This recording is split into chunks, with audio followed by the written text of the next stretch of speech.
رمضان المبارک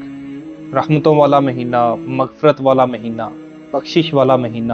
جہنم سے آزادی کا مہینہ۔ یقینی طور پہ ہر مسلمان کی سب سے پہلی ترجیح جو ہے رمضان المبارک میں اللہ تبارک و تعالیٰ کے عائد کردہ فرائض میں سے روزہ جو ہم پر فرض ہے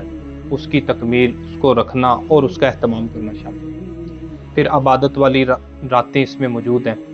اور اس ماہ مقدس کا جو آقا علیہ الصلوۃ والسلام نے عملی طور پر ہمیں کر کے دکھایا، وہ سب سے بڑا اسلوب، سب سے بڑا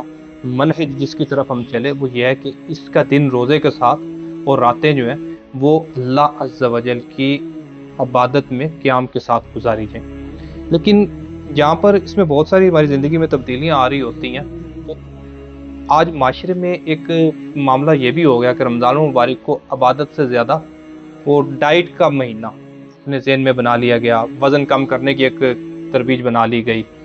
یا دسترخوان خوب سجانے کی بنا لی گئی۔ اچھا، اس میں دو چیزیں ہیں۔ نبی پاک صلی اللہ تعالیٰ علیہ وآلہ وسلم کا ایک بڑا خوبصورت ارشاد مبارک ہے کہ رب عز و جل کو صحت مند مومن کمزور مومن کی نسبت زیادہ پسند ہے۔ کیوں پسند ہے؟ کہ وہ عبادت پہ قوت پانے کے لیے زیادہ بہتر ہے، اچھے انداز سے عبادت کرے گا، خوش اسلوبی سے عبادت کرے گا، وہ نیکی کی دعوت دینے کے لیے بھرپور انداز میں معاشرے میں اپنا کردار ادا کرے گا، وہ جہاد کے لیے زیادہ فٹ ہوگا۔ اسی لیے ہمیں یہ خیال اور توجہ رکھنی چاہیے کہ یقینی طور پہ ہمیں اپنی صحت کا خیال کرنا ہے کہ ہم رب عز و جل کی عبادت کو کثرت کے ساتھ، دل جمی کے ساتھ کریں۔ اسی طرح ہمیں اپنے جو دسترخوان پہ سجاوٹیں رب عز و جل کی نعمتیں مزین کر رہے ہیں ضرور کھائیں، لیکن اس میں ایک اعتدال پیدا کیجیے۔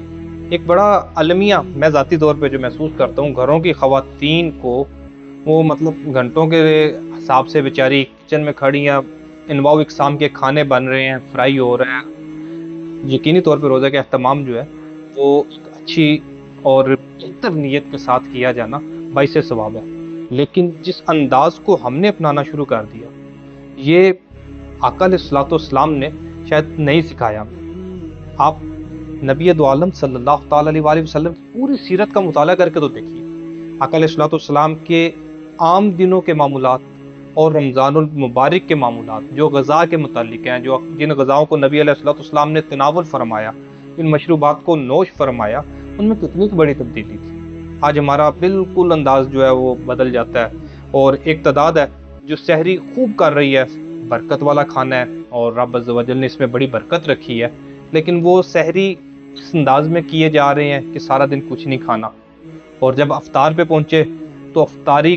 کو معدے کو مشقت میں ڈال دینا اور کیا اس میں انڈیل لینا، آپ بھی جانتے ہیں، میرے بھی علم میں ہے، اور اس پہ جواز کیا کہ سارا دن کچھ نہیں کھایا۔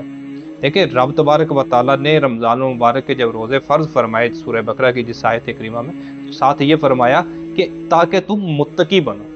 اور وہ متقی بننا، وہ پیش قدمی اس طرف کرنا، وہ اسی لیے ہے کہ اپنے بھوک، اپنے نفسانی خواہشات کو قابو کیا جائے۔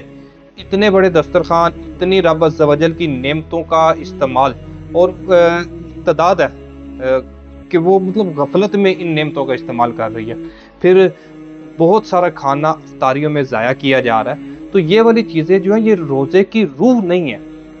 جب تک وہ نفس پر یہ چیزیں نہیں نافذ کریں گے، ہم حقیقی تقوی کی طرف کس طرح جائیں گے، روزے کی جو لذت ہے وہ کس طرح پائیں گے، وہ خوشبو جس کے بارے میں نبی علیہ السلام نے فرمایا کہ روزہ دار کے منہ کی بدبو رب تبارک و تعالیٰ کو مشک و عنبر سے زیادہ عزیز ہے، اور روزہ دار کو رب تبارک و تعالیٰ دو خوشیاں عطا فرماتا ہے۔ ایک تو اس کو افطار کی خوشی ہے، وہ سارا دن اس نے اپنے نفس کو، اپنے منہ کو، اپنی زبان کو قابو میں رکھا، اور رب تعالیٰ اس کو نعمتوں سے سجا ہوا دسترخوان عطا فرماتا ہے جب، تو یہ اس کے لیے بہت بڑی خوشی ہے۔ اور دوسری خوشی کل بروز قیامت جب اللہ عز و جل اس کو اپنی رضا کا مژدہ عطا فرمائے گا۔